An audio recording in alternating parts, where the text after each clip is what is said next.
Hello and welcome, ladies and gentlemen, to a Premier League presentation. This is going to be a very exciting game. It's going to be No Tidehunter versus Empire. It's going to be a best of three series as per usual, but these two teams have a lot going on for themselves. They're ranked at the 3rd and 5th place. They're really trying to combat for that third or fourth place to get on into that playoff bubble. The top 4 teams in about 3 weeks or so, 3 or 4 weeks, will be going on into the playoffs to actually be able to participate and get involved in that prize pool. And of course, everybody's vying for that here with the points, but I gotta say, this might be one of the most deciding matches of the rankings because of the fact that if these two guys tie up later on, if they have the same amount of wins at the very end of the season, then whoever went and won this match will have the upper hand, will automatically have a higher ranking. So right here, if Team Empire and No Tidehunter are competing for 4th place at the very last second before the playoffs, it's going to go to whoever won this match. So very deciding, very decisive who's going to be involved in that opportunity to get into the prize pool, and I think that's a great opportunity for these two teams to play at their best. This is a really big deal. But anyways, without further ado, we're getting on into the draft here. I'm Blaze. I'm joined by Vikraman once again. How's it going, man?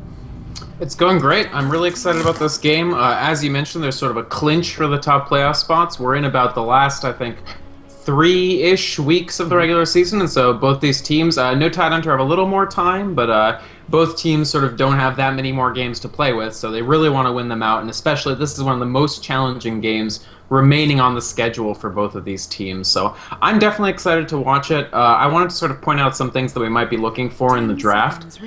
In the past, fights between these two teams, No Tidehunter has actually won, I think, a pretty reasonable majority of them, so about 2/3 of the games. But of course, most of these were from before Empire actually made their recent roster change, so putting Vigos, playing as Opa in this game, in the middle gives them a little bit more of that explosive middle matchup between Vigos, who's obviously a Dota legend, and S4, who's played extremely strong lately. So A, we want to look for what heroes they're going to put mid and how they're going to play that. B, we want to look for how aggressive No Tidehunter is going to seek to be. One of the things that I think makes No Tidehunter very good against Russian teams like Empire, like Virtus Pro, is that they take the aggression to the Russian teams. So frequently you see No Tide picking up very aggressive heroes, sometimes something like Night Stalker on S4 even, and really trying to pincer Empire early before they can get development. And that might be a bit harder with Vigos on the team. The only other thing is these teams frequently fight over Phantom Lancer, even when there's no Coddle in the pool, and there actually is a Keeper of the Light in the pool. So I'll expect an early PL and an early Keeper of the Light from one or both teams. Yeah, I think it would actually be rather remiss if Team Empire didn't pick up the Keeper Light right here, right now, but he did receive a slight nerf, and they are actually going to go with the Bat Rider instead, which is good for one major reason. I think this match is very wholeheartedly going to be revolving around that mid matchup. S4 and Vigos are two players that pretty much their team lineup revolves around them doing well. If they are on the back foot the entire match, they can't be as aggressive, they can't provide that map control, they just can't play their style. Both players are experienced in playing from behind, but they really, when they can just break out and start on the aggression, start that momentum rolling, it's going to be a completely different match. Now, we do see Nyx and Nature's Prophet picked up. We have seen S4 run the Nyx Assassin mid versus the Bat Rider previously, and that might be the matchup that they're looking for here. I really like the Nyx versus Bat mid. It's a very interesting matchup. Bat sort of deals more damage and is less mana-oriented, but Nyx Assassin has that explosive combo. When he feels like he can generate a kill, he can just immediately walk right into that Firefly with Spiked Carapace up and try to pick off the Bat Rider right there. So it's a matchup that can very easily swing both ways. The sort of steady state is pressure from the Bat Rider onto the Nyx, but that can turn around very quickly, especially with the addition of the No Tidehunter, goodness gracious, the Nature's Prophet, who can always port in right behind the Bat Rider and make something happen. But Empire adding on a Queen of Pain, so I would actually expect Vigos to take up the Quap and then Bat Rider in the side lane or something. Yeah, it could be offlane, could be jungle. Very fast jungler Bat Rider is, so that can be effective here. But I think that's the right move. Generally speaking, the damage from Bat Rider is so very predictable that Nyx can overwhelm him pretty quickly in the mid situation, whereas Vigos on his Queen of Pain, he can change things up a little bit and just play against that in a different style, timing his screams more appropriately when that Carapace is down and such. And also, of course, he's going to have much more room control. So although he'll be eating mana burns pretty much on cooldown from the Nyx Assassin, if Quap can can just control the 2-minute, 4-minute rune, that is immediately going to send the lane back in her favor. So I think that's going to be great. It's Vigos' iconic hero, and I'm really, really excited to see what can be accomplished with it here. Most likely going to see a Phantom Lancer ban, however, since Empire did not opt to secure that hero, and the Keeper Light is on the board there. So yeah, Shadow Demon as that final selection. I think it's just really, really great support, very versatile, high potential, and it means they don't necessarily have to ban out heroes like Lifestealer. They can just kind of fight against them.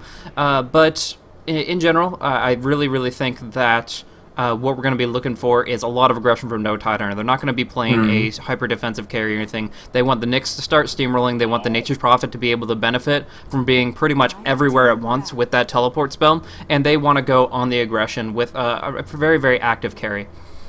Definitely. And I mean, if you want the Shadow Demon, you need him third, basically, because he never makes it through the second phase if he's up, usually.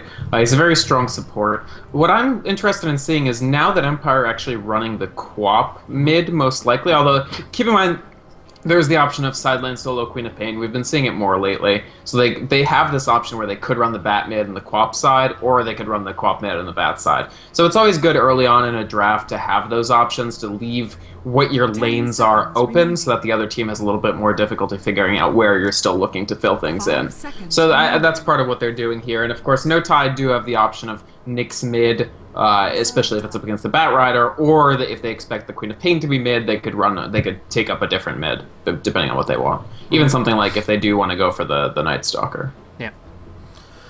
So, one thing Ian mentioned about the Queen of Pain on the offlane, one thing that's really interesting about that is that would generally mean Scandal is going to be picking it up, and Scandal is an amazing Queen of Pain as well. Vigos and Scandal have very similar skill sets, very similar levels of aggression, but in either case, a Scandal on the Bat Rider or the Queen of Pain is also going to be a very, very aggressive individual that can accomplish a lot, so that's going to be nice. Yeah, I pretty much thought that was a given. I would think it would be a complete mistake not to ban that Phantom Lancer out, because then you'd have to just go for a bunch of AoE you haven't already picked up. You'd have to look at the Magnus, pick up, I don't know, Luna, something that can really deal with those illusions, and it really controls your draft entirely. You can't really play your own style when you're constantly just trying to deal with that massive amount of illusion spawn that comes from that. But we do see some solid bans coming out from Team Empire as well, taking out the Lina and the Enchantress, both great to synergize with the Shadow Demon, and then the Lifestealer just because he's such a strong pick that won't be really affected by the Keeper Light or Queen of Pain's burst or disables too much at all. So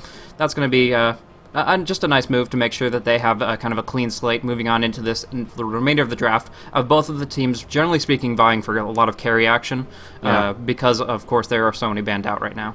Yeah, I want to say a couple more things about Empire's bans in the second phase. First of all, they're assuming that the Nyx is running mid, because the Enchantress and Lina picks definitely assume that the Nyx is mid, which I think is probably a fair cop. Nyx actually doesn't combo as well with Shadow Demon as some of these hero like Lina does, for instance. It's not quite as killer of a lane.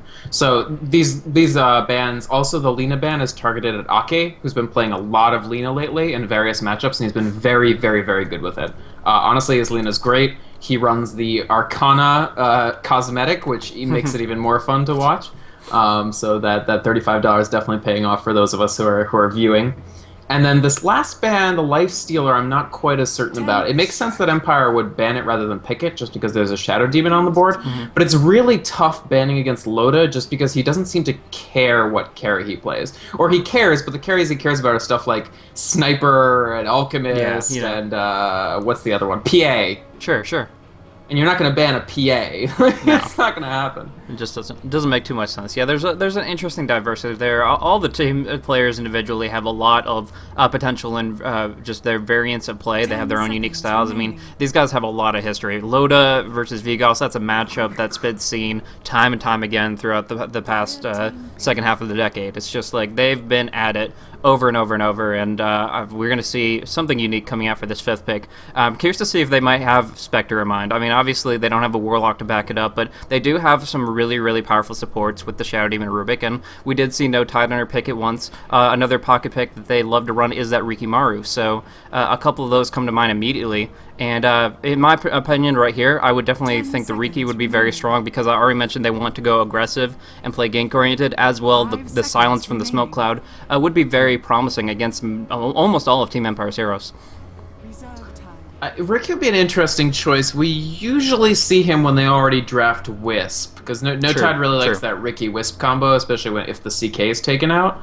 I mean, now that you mention it, it could happen. It does give them a little more game, like global, not global gank presence, but Ooh, mobile. Trent. Treant Protector for the second time in 24 hours. Wow. Nice one. So did you watch the game this morning with Treant? I did not catch it. I heard it didn't go so well, but It went extraordinarily poorly, but there's a big difference actually in who's playing the Treant, because I think this is Blow Your Brain Treant, which means that he's going to be run as a farming hero, I right? think you're right about that. That is It's that very or bat interesting. farming, which we do see sometimes, but I don't personally like it. But it could happen actually. Yeah, I mean, you could technically farm the Leshrac too as kind of a weird Yeah, semi, that's but true. You could Blow Your Brain. Blow Your Brain has played Lesh before. We could see him on that or on the Treant. This morning, no, it is going to be Treant. So this morning, actually, it was like a number 3 Treant. It was in the tri lane, but it was Brax playing him for LGD International. Yeah. And it was really quite problematic. The thing about Treant that we learned this morning is that he's really, really shockingly horrible against Magnus.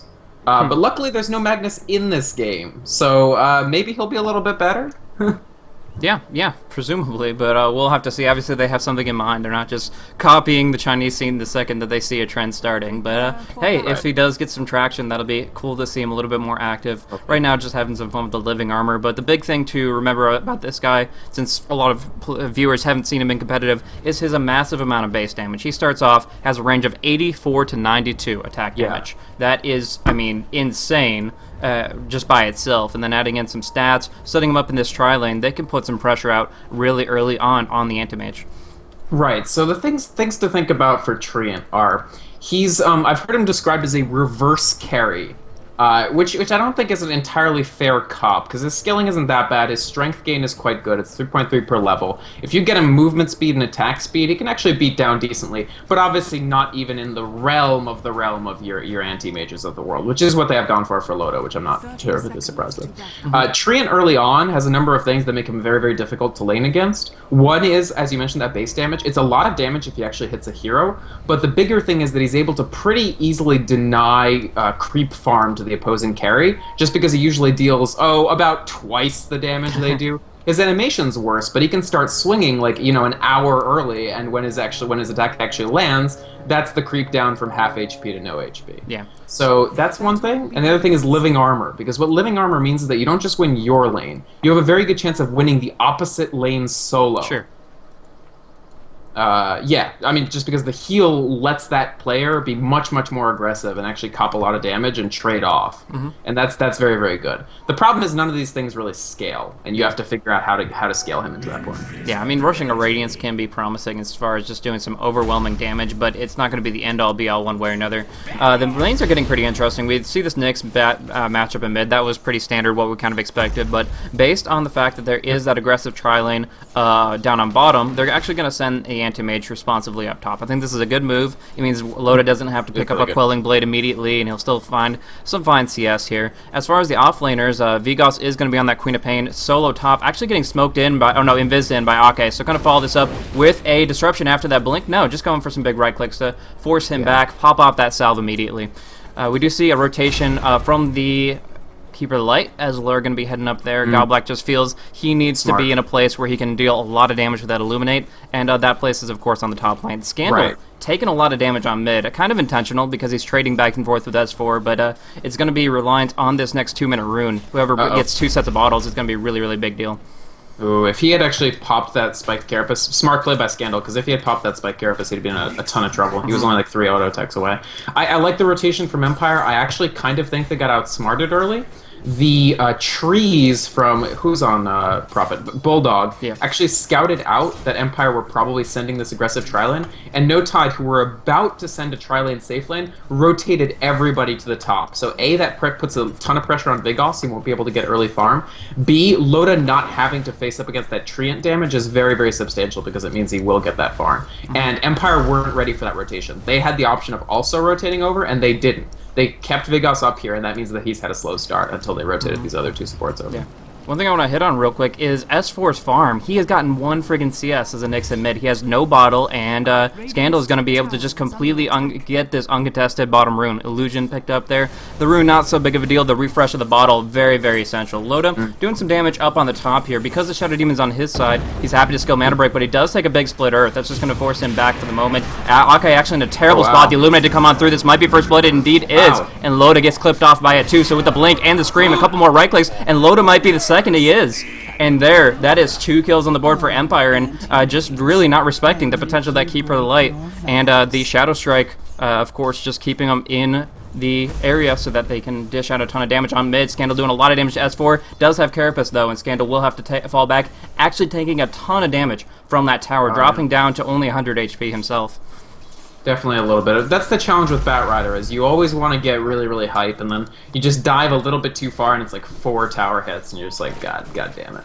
But really good play from Empire there. Honestly, I have to say a little bit of an error from No Tide. I feel like a little bit of not support coordination, because Ake steps forward to do the disruption when they had no follow-up for it, and that put him in unnecessary danger. Like, they got nothing from the disruption. It wasn't even good defensively, because it was after the Split Earth from SS over here. And additionally, they couldn't actually follow it up with damage. Yeah. And Loda, playing Anti-Mage, who's relatively quick on his feet, did get clipped by the very end arc of that Illuminate, which set him up to take too much damage, and they were able to follow it up with another kill there. So I think it was a little bit of a poor response in positioning by him as well, but in the end, yeah, it was Ake going in a little bit in over his head, and that did cost them 2, which it adds up very, very quickly. S4 in mid wants to get a mana burn off to try to burn down Batrider 2. Pretty much no HP at all, but it's going to be too difficult right now. Let's check out the Treant, though. That's one thing we haven't really hit on, and it's just very, very interesting in this matchup here. Actually, I knew that his spells didn't interrupt Invis, but I didn't realize items, so he's just salving away down on bottom. Very, very happy there. I actually really like that he's leveled the Invis. It's actually a pretty tough lane for Treant up against the Nature's Prophet, because the Dendrocrons will eat your damage absorption charges, so he's taking a lot of damage, and that means that he needs the Invis to actually stay alive in certain situations. Like, that time he got body blocked by the Treants, he would have died if he hadn't been able to Invis. I actually think one early rank of Invis is really crucial, and it's one thing that Brax didn't do today when the LGD played him that I think would have optimized it a little more. Yeah, but Trial and Treant's quite a bit different than the solo variant, so I guess there's a lot of different factors to be involved with in there. But yeah, right now he's doing pretty well. Him and Admiral Bulldog are kind of sitting even on CS, at least in the last hits terms, and that puts him pretty well on the same page as far as experience, since he does have that melee potential. In mid, we do see a smoke coming on in. Ake and Eggum raring to go to get a kill on Scandal, and unless he goes to rotation into the river, he is actually completely screwed over here. Scandal gets disrupted, and that's going to be enough time for them to follow up the Impale to strike, and with this Fade Bolt, the Telekinesis, it's too much damage, and he's going to drop. Does get a nice little Flame Break, is going to try to Firefly away, but it's just too much right-click damage, and the last one should be able to bring him down. Indeed it does. So the wand. I actually did have wand, but it wasn't quite enough. I just always assume when somebody dies, it's because they didn't have wand. Ouch. I shouldn't have said that. Nah. But yeah, no, he had used his bottle quite a bit already. He got the regen rune, was a little bit greedy with the charges, so he didn't really have that much to work with. Carapace most likely on mid. S4 going to be able to just do a lot of damage to Goblak here, and I gotta say, what the heck are you doing trying to just straight up illuminate a Nyx right into his line of vision? But either way, it does bounce back S4 nicely. He was having some issues earlier on, getting like dived over and over again, and obviously not where he wanted to be at. Now he's actually topping out experience per minute, and he's gotten up to 25 CS over Batrider's 20. So S4 rebounding very nicely, and now he can start going on the aggressive right after he do-si-does a little bit with Scandal in the mid. Yeah, it's a levels game. Levels like 1 through 3, Nyx is at a tremendous disadvantage in this 1v1 lane, because just Napalm is something you can't deal with early. But when you actually get a chance to get a few levels in that Impale, the matchup becomes much down more at bottom, there is a Sprouted Lock, and unfortunately the Nature's Guy is not going to be enough to keep him up with a Sensu Ward. They're just good rotation, and that's the second time that they've been able to set up a kill for their team. Yeah, good rotation. Honestly, No Tide's support coordination is really, really good. It's one thing that I think has actually definitely strongly improved on their team. The 2 supports seem to always be on the same page as far as what they're doing. Of course, they didn't for the first blood, but almost all of the time I feel like they do. Ake and bad for Loda, bad for Loda. He does get the blink. Oh, so close for that lasso, but instead it is just going to be a tower push, which should be pretty easy with this rank 2 edict coming out of Silent. They're going to be able to bring this down in pretty short time. The question is whether they want to contest it. It's still not dropping yet. The fortification was popped off, and we do see the Nyx Assassin TPing on in. Will pop out that Carapace immediately. Nice shift to you there, but but will get a stun off onto Vigos. Enough burst damage with the Vendetta. He brings him down despite Scandal's lasso coming on through. Now S4 doesn't have Carapace. He will be locked, but he did get the kill on Vigos, and I think Loda, no, he gets stunned out. Big stun. They also have the Flame Break in 3 seconds, but Loda, with that blink coming up, will be able to escape. Now they will finally contest this tower directly, and I think that's going to be overall a much better advantage for Empire, because they got the tower, as well as trading 1-for-1 on solos. The trade is okay. Quap for Nyx Assassin. They would have wanted Loda, but that Magic Wand, man. Magic Wand saved them there. It did, actually. I'm not wrong this time. I'm just usually wrong with that. But they do get the tower, which is what they wanted, and it cost. The real cost there is that they rotated the Nyx over. He doesn't get that XP. Quap did die, but she didn't actually have to like leave and move over and spend a TP and stuff. Vigos transitioning into the mid lane here hasn't been doing so hot on experience, actually pretty on par with people. Going for a scream on Bulldog, slowing him down with the Sonic Wave, it's enough to connect and bring him down. They could have almost gone for the deny on S4, but unfortunately he's melee and only has 350 to work with, so instead it's just going to be a quick kill for the Queen of Pain, and from there, he's going to take that solo experience and really change exactly what I was talking about. He was only sitting at level 6, now he's almost level 8. I mean, he just got so much out of that quick kill on Bulldog.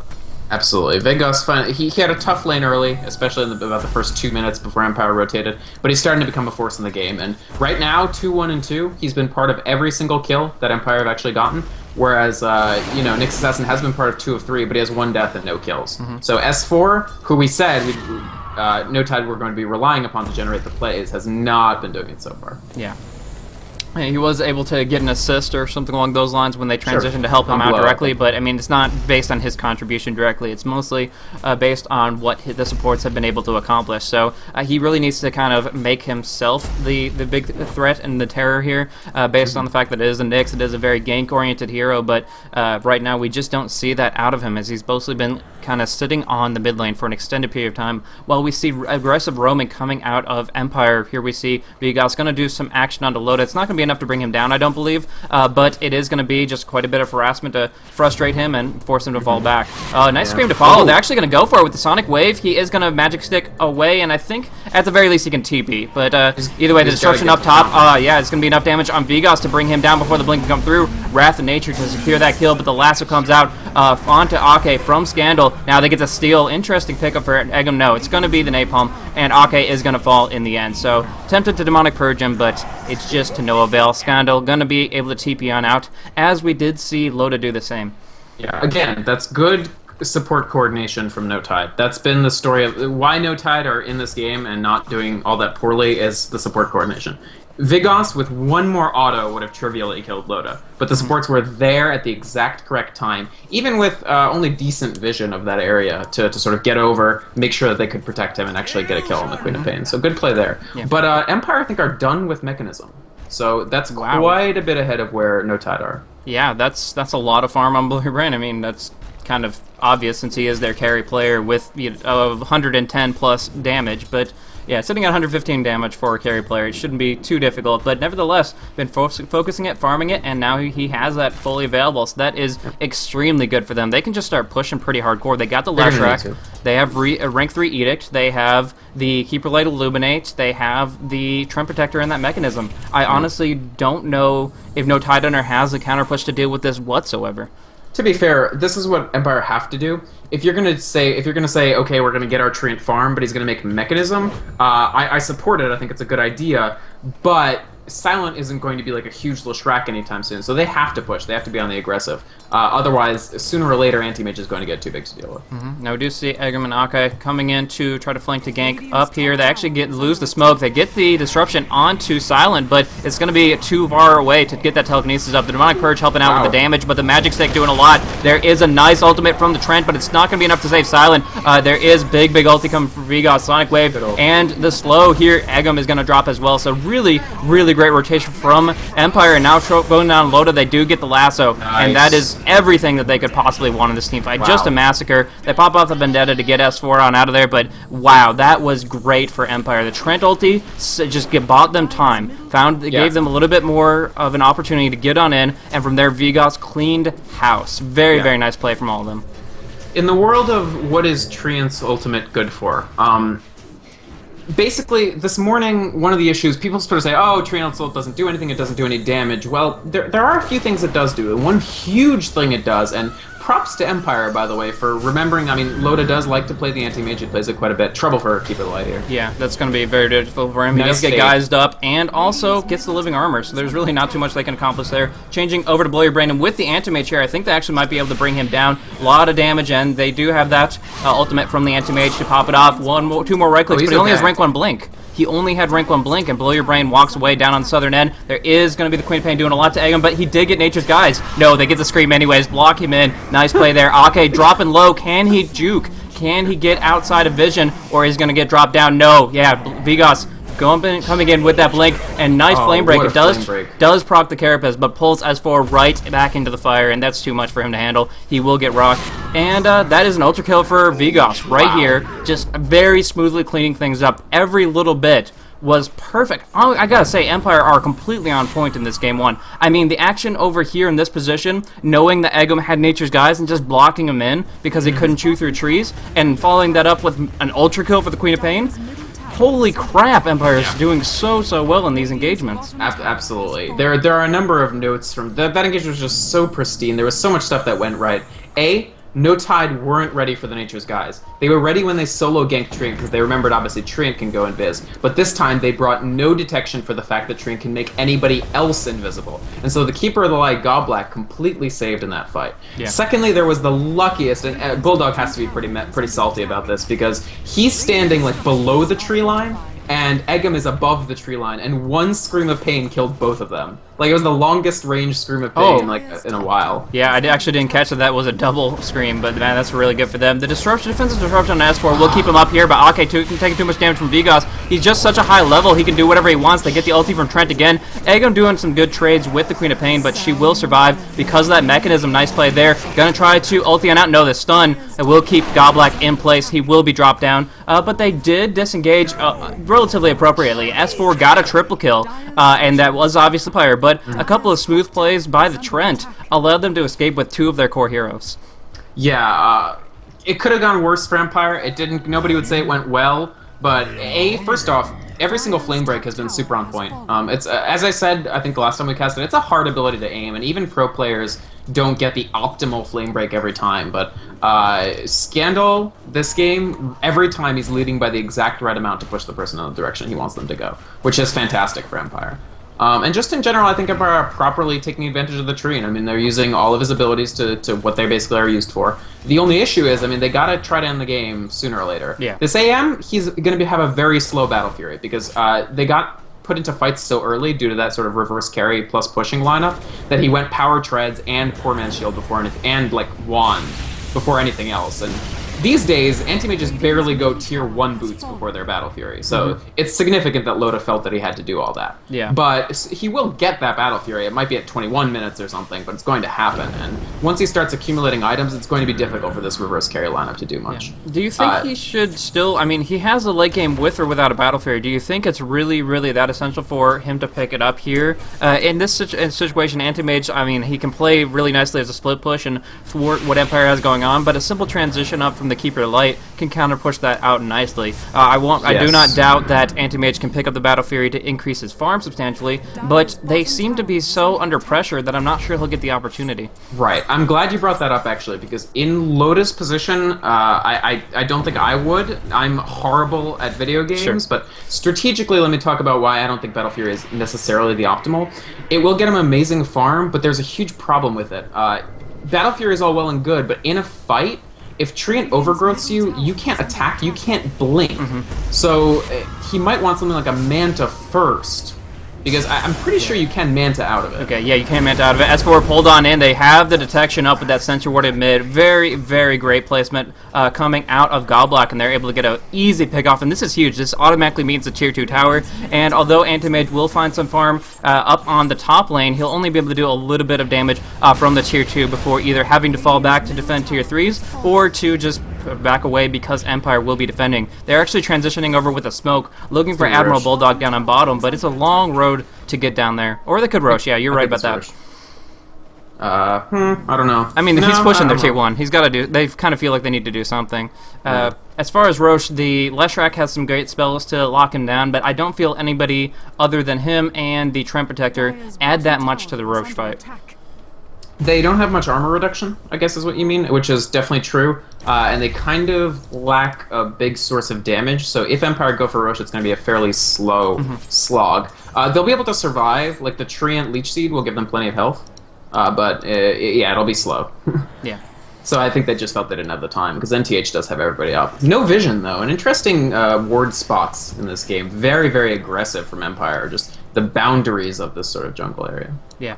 Yeah, it's pretty interesting how it's been playing out. I've been watching the vision on the minimap, haven't gotten really an opportunity to commentate on it, but it was really, really even, really spread out among both teams for quite some time, but now it is very dramatically in favor of Empire and their aggression. Down on the bottom lane, anybody trying to farm down there, up in the mid, and even right outside their base. I mean, those are great aggressive wards that'll put the pressure out. The only thing I feel they're lacking is control of the Radiant Ancients. If they can take care of that, they are pretty well set. But we do see Roche finally coming on down, but I think they're going to have to pop off the Necronomicon if they want to get this in any real good amount of time. Yeah, I mean, this is going to take forever and a day. Luckily, they do know that No Tide has no vision of it, so as long as they're fairly careful. It looks like Mass Necros. I like this, actually. I like the Mass Necro approach. They do need to end this fast. They need to push towers, and Mass Necros is the item choice if you want to be pushing towers and high grounding. Yep, so it's going to be a nice, successful Roche there. We were kind of talking about them not having that much extra damage, but the Necronomicon Archer providing a nice aura, as well as them just adding a little bit of extra right-click damage there. I think that that's exactly what they needed to make sure that that Roche was in relatively good timing. And yeah, it's not just like one hero getting Necronomicon. Like you said, they're massing it up, and that's going to help them insanely well. Every fight having so many Necronomicons. And I guess the Battle Fury will help clean them up nicely, but then Anti-Mage will take a huge pure damage nuke, not reduced by magic mitigation, and yeah, that is going to hurt. It's hard to overstate how good Pure is against AM, because his HP is very, very, very bad. But, you know, he has good armor, he usually builds some survivability, and he's got that huge magic resistance. But Pure bypasses all of those factors, and it goes straight to his low mana pool. I think this is part of why you'll see... people are talking about Timbersaw lately. I know in the Madcast they discussed him. He was used in the G1 League. He was used in Alienware Arena. One of the nice things about Timbersaw, actually, is that every 2.5 of his 3 abilities are pure damage. So against Anti-Mage, it's something to look out for. Yeah. So gold is still well in favor of Empire here, but we do see that No Tide is kind of bouncing back a little bit as far as experience. They are sitting at only a 3k disadvantage, which is not that bad. They have the Anti-Mage about to hit level 11. They have a level 12 and 13, Nyx and Nature Prophet respectively. They could be doing better, but they're not down and out just yet. They just have to make sure that Rubik and Shadow Demon can stay alive and stay focused. And taking a free uncontested tier 2, where Empire is just pushing down on bottom, that's going to give them a nice little bit chunk of gold, and they'll actually keep going. What do you think about that? I don't like it. I think Empire have more push. Bulldog can come back, and Loda has a TP, so it's okay. They're going to try to do some damage to this tower, and the fort actually is down. So, no, I think Empire are going to have to pull back. So it was actually a good move for them. Really good move. I'm really impressed that we're able to hold that line, but yeah, just using the Split Earth, using the Shadow Poison rank 2, enough to really force them back. I was kind of surprised by that because they do have a Keeper Light to counter push it out, but they take it tier 3. They are completely at a huge advantage based on that, and I was kind of surprised that Empire wasn't able to just batter down, but I think they already used their Necronomicons, or I'm not sure.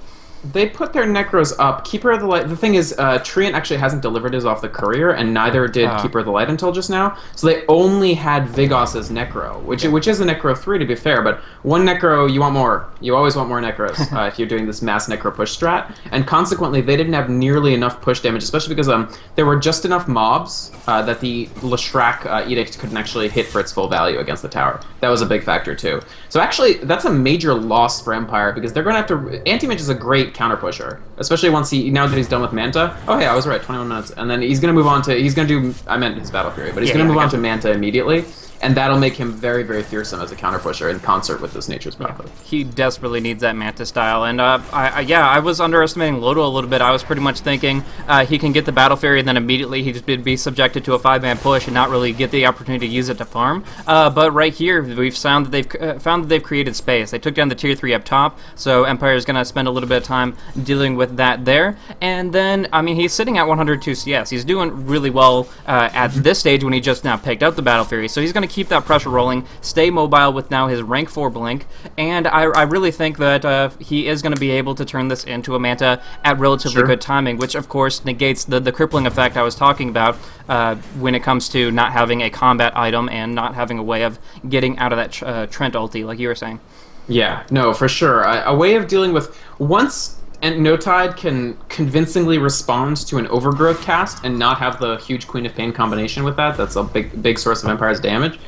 Empire will not be able to take team fights. Like, it just really won't happen without that coming together because they don't have melee damage. I mean, Vigos, I like the Necro build, but he's not gonna be doing auto damage. It's not like he has an Ag's ulti. They need to make sure Empire should feel. I think they do feel the urgency of their position, but let's just restate that it is fairly urgent. They need to start getting Raxes down fairly soon before Bulldog and Loda are just able to come out. These Raxes. They're gonna go for this here. A lot of Edict damage, no fortification available. They start off with the lasso going on S4, nice. No Carapace at all, and he's gonna get completely obliterated. Now has to buy back to come back on in. He still has all cooldowns, but the Necro is still battering on this tier 3. The Aegis of the Immortal has almost 2 minutes left, but in the meantime, Loda and Bulldog are like, screw it, we'll trade. If we can take your Rex and you lose yours, we win out in the end, and that's exactly what they're trying to do, forcing Empire to TP back, and now wasting that Aegis time as well, but the haste comes out, Bulldog with that Shadow Blade, and they didn't bring detection. Very, very unfortunate, but it's just, they have it on the wrong heroes. Now, back in mid, big damage on Godblack, gonna try to burst him down, but the Treant keeping him alive for now, popping off the Overgrowth, just trying to delay the fight so they can get back on in, but here comes Loda. He is back in already. There is also Vigos doing a lot of damage. Nice Impale coming out of S4, but they're just going to use it to disengage. Blink from the Nyx on the run. Same with Loda, and it looks like they're going to be able to fall back with only Shadow Demon as the casualty. A surprisingly bloodless fight, considering just how much happened in it. I mean, the Necros weren't up. Actually, Vigos didn't use his ultimate, which is interesting to me, because I feel like maybe they could have brought down something like S4 from there. Taking down S4 now would actually be amazing, because he doesn't have buyback for another 4 full minutes. I think that he was waiting for the Carapace, because the Carapace wasn't used at all in that fight, and if he saw Vigos casting it... Oh, he used it at the very beginning, but by the time Vigos was back in, it was back up and available. You're right. So smart play from S4 then, definitely, because him dying would have been... really, really bad for No Tide. It would have given the Empire the door they need to actually do this push. Because for now, Empire are in actually a pretty tough position because they have to make sure they don't lose these Raxes. It would be calamitous for them to get Raxed before they Rax No Tide. Like, the entire point of their lineup would sort of be diffused. Oh, actually missed the kill on Nature Prophet. Was looking at mid here, but it looks like S4 is just going to have to pass on by Vendetta expiring, but they found a pick off on Bulldog. Got a little bit in over his head, assumed the invisibility of Shadowblade meant invulnerability, and from there, they were able to bring him down because Scandal has that gem, has Blink and Force to initiate, and using that lasso, we're able to really, really catch him off guard there. So a little bit of an overextend from him, and they, Empire now will be able to spread a little bit and try to control more of the map, get some good wards up, I think is what they really need right here. Yeah, definitely. Vision, I think that's a great point. Vision is a problem for them right now. They're getting close to their full complement of tier 3 Necros, though. Actually, Keeper's not quite there, but Vigos has his tier 3, Blow is pretty close to his tier 3, and I think they're just going to build 3. I think Leshrac will go for... It actually looks like Bloodstone? Yeah, he actually has been building Bloodstone for a while, so that's... Well, he had the point booster, but that's very typical of Leshrac, because they can build all sorts of stuff from that. Yeah, but he did when he picked up the Vitality, I definitely knew it was going to be Bloodstone, but it's going to take a little bit to get there, absolutely. Now, we do see the tier 3 about to drop. This is big. This is the timing window where pretty much Empire's in their desperation mode. This has to work for them, essentially. They can't fall back. They can't retreat. They go in on Ake. They're going to get him before the disruption comes out. Nice Impale from S4, but it's not enough. The Firefly damage takes its toll. Scandal is going to dish out some damage here. It still has plenty of life to work with. They do keep him alive for now. Loda doing a big ulti, but not bringing down Scandal just yet, and even popping off the mana leak, forcing him to blink on out, losing so much mana while Vigos runs rampant, killing off all the supports. Rubik drops down. Ake to follow his... What? He's not even following up on Ake. I think he thinks Necronomicon can do it now. He gets a blink off to finish it out for a double kill here, and now the racks are completely exposed. Wow. Huge fight from Empire. When Treant popped the Overgrowth on just one, I was worried about how much damage Loda would do, but he's just not big enough yet. I mean, this is the thing about Anti-Mage. You get your Battle Fury, and you're still more or less useless in teamfights. It's really only after you add the Manta and maybe something else that you really get big, and all he has is Yasha. So he jumps in, and it's like, uh-oh, Anti-Mage, but then it just sort of fizzles out. He almost killed Scandal, but even if he had, that wouldn't have stopped their issues. And Scandal survives, so that's a really big deal there. I like the Mana Leak spam from the Keeper Light. It's sitting at rank 2, but whenever he blinks, it costs him a ton and really, really limits the maneuverability of the AM, makes him that much more afraid of getting out of position, because that is just going to be capitalized on more and more, not just lassos and such, not just Overgrowth, but also that Mana Leak to lock him in place a little bit there. But we see the Necros keep on racking up, and that is 1 Rax in favor of Empire now. That's obviously a big, big advantage. The continuous push up in the mid lane, but they're going to have to keep it rolling. They're going to have to go for top and bottom, and I kind of feel like if Empire loses a fight, like if they get full team wiped, that they might just lose the game as a result of their momentum falling off. Well, I don't think losing one team fight would spell the doom of them, but it would definitely be very difficult. For instance, they can't have Vigos die. He can't actually die in the next 2.5 minutes. In 2.5 minutes, he'll have good use of Necro True Sight here, but do they actually have stuns for him? They have everything they need to lock him down. He's caught out, but Loda is kind of looking to clean up now. He is not that ambitious. He knows that he's up against a lot of different heroes, and he's just going to be able to fall back, which is good for him. A lot of movement speed, a lot of blink. He will be able to get on out, but yeah, S4 dying again. This is actually his 6th death in this game. 6 times. Sorry, go ahead. Yeah. No, I'm just saying, Nyx Assassin is a survivable hero with Carapace. He's a great hero that is obviously core based on him being run solo mid. He's been picked off time and time again. Empire's doing a really good job about that, but I kind of feel if you don't have momentum on S4, you don't have momentum on no Tidehunter as a whole. Yeah. I definitely agree. That's that's frequently true, and in this case with Loda not farming that well, he almost died there, honestly. If Blow had been in a slightly different position, he didn't make a mistake, he just was slightly out of position. Like, he could have gotten Loda with Overgrowth, and that would be the end. Until Loda gets something like BKB, which he isn't getting until Manta. There was a kind of a man-up between Admiral Bulldog and Vigos up on the top lane here. Loda jumped on in to secure it, though. They sprouted up Queen of Pain, and they're like, oh, just duel it out. And then at the last second, Loda jumps on in, just goes 2 right clicks and a Mana Void to bring him down immediately. And they actually now force out the buyback from Vigos. We talked about how he can't really die. It's really bad. He needs sheep. But now he is going to be at least having Aegis. I mean, or maybe Silent Will with the Bloodstone. It's hard to say. No, I think it's probably going to be the Queen of Pain, I feel like. Otherwise, why would he buy back? It would be completely pointless to buy back if he wasn't going to take Aegis. But I don't know what I think about that, actually. I think Aegis on Leshrac would have been fine, and I really don't like that Vigos won't have Sheepstick now. Because Sheepstick, before Loda has BKB, is the end, more or less. And now they won't have it for, honestly, he's fairly close. He's about 700 more. Yeah, I actually underestimated. I think he had something on the Courier or something, because he's still sitting on 475 away from that sheep. He'll get that in 2 creep waves, and then suddenly they are really where they want to be. So you want to buy back, but he has the Aegis to supplement that. However, their racks are being pushed on in. This is something you have to deal with when you got a Nature's Prophet at your back. But now they're actually just going to go. They're not retreating here. They say they have, Fortification. They're going to go on in, get that lasso on S4, but he gets Disruption as well as Carapace up. It's going to be a rough battle from here for Empire to try to bring this down. They take down the tower, but they won't be getting any permanent kills. Just trying to trade racks. If they're up 2 racks for 1, they're happy, and they need to be.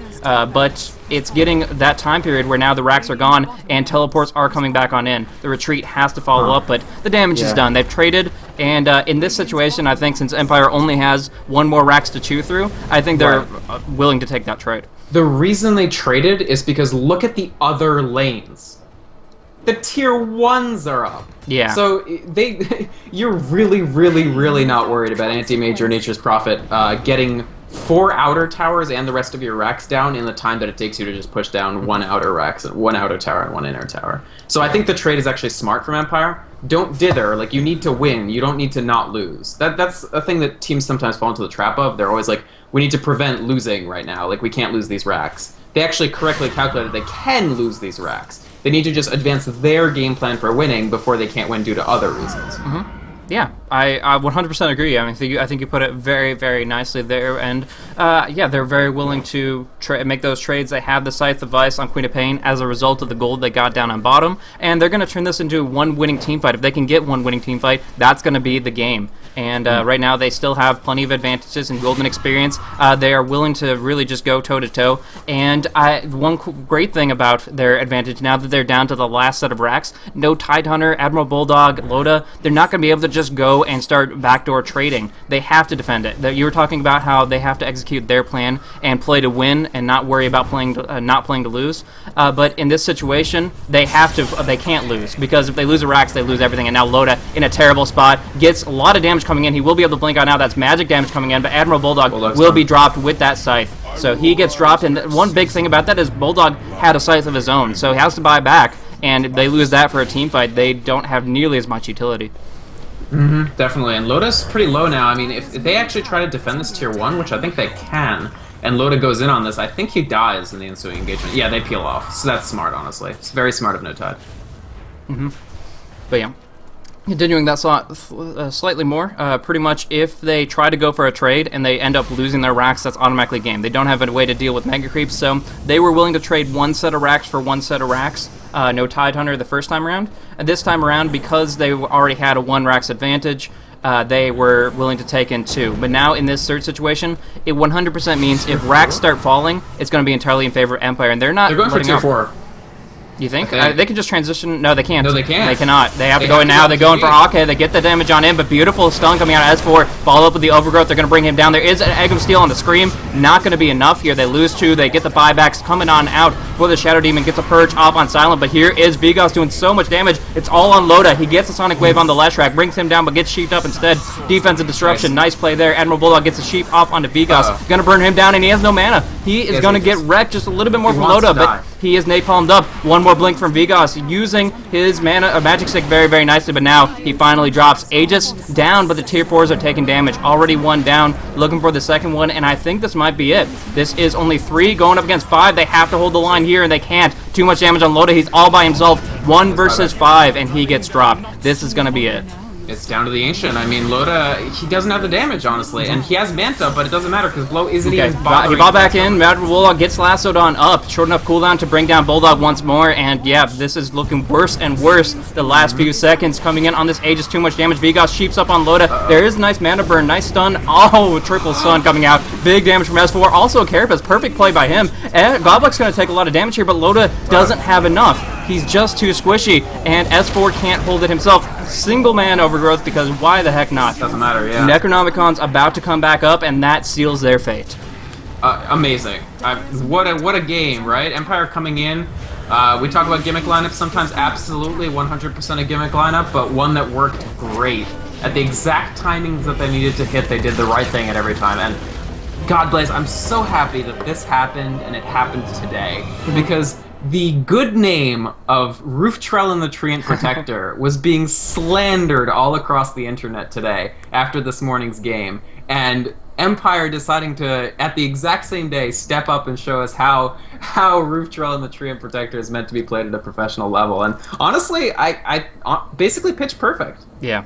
That was ridiculous. I mean, Blow Your Brain got that mechanism so friggin' fast. It was 1 versus 1 versus Nature's Prophet, so he was in a great spot. But even after he got his early farm, you could say, you could really see that Blow is not just your standard carry player, AFK Rice, get some big items, hit some people really quickly. He's showing his skill, his utility, because of all those friggin' saves. He was playing that Trent like a Shadow Demon. I mean, he had mechs everywhere and Overgrowth all over the place. He had so much utility, survivability for his team as a whole, and you just couldn't bring them down. The only time that Empire dropped was when they were caught out by themselves. That is essentially it. When they went as a team, Empire could not be stopped, at least when they realized they weren't going to be rushing into a foolish situation. So, in the end, they had a friggin' Nyx Assassin mid, and only 12 kills on the board.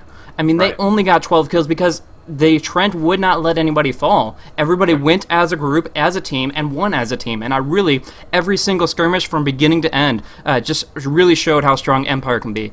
For sure. And of course, we do have to mention Vigos as well, because he had a huge game. NTH put 3 versus 1 against him early on, and as soon as Empire rotated, he picked up like his first 2 kills of the game right off the bat. And then he was just a dominant presence from there on in. He got the levels. Every time he would have fallen a little bit behind, he just got the levels to stay ahead or stay at parity. And that was crucial, because when you go Necro Queen of Pain, you're not pumping out that huge ultimate damage. You're not pumping out like constant danger everywhere because you don't have the sheep. But because Vegas was able to always be in the right place at the right time, he always got the kills, he always stayed in the game, and he really lifted his team to be able to execute those pushes. Yeah, just a pristine game from Empire. They played their strategy to a T, did exactly what they needed to, and they obviously take the win here. Like we mentioned before, I feel that if Loda had gone instead of Battle Fury, picked up something more survivable, Manta style, great against Treant, something like that, they might have been able to contest their mid racks because he didn't have it at that time.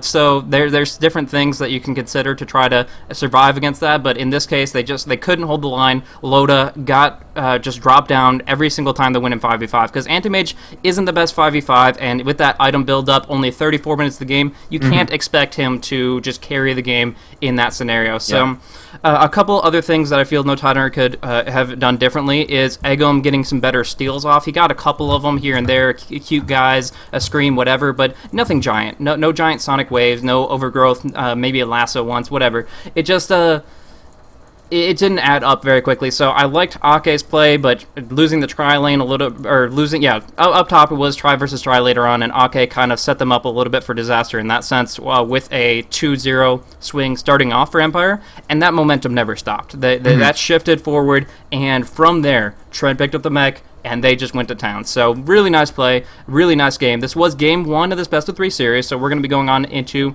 game 2 in just a second, guys. So you have any other closing thoughts, Vic? No, we should get going. I do have thoughts, but I can save them for the next game. Let's Sure. talk more then. Cool. Well, thank you guys so much for tuning in, putting on like 2 songs, and then we'll be jumping on into the next game. Thank you so much for tuning in. Hopefully you guys enjoyed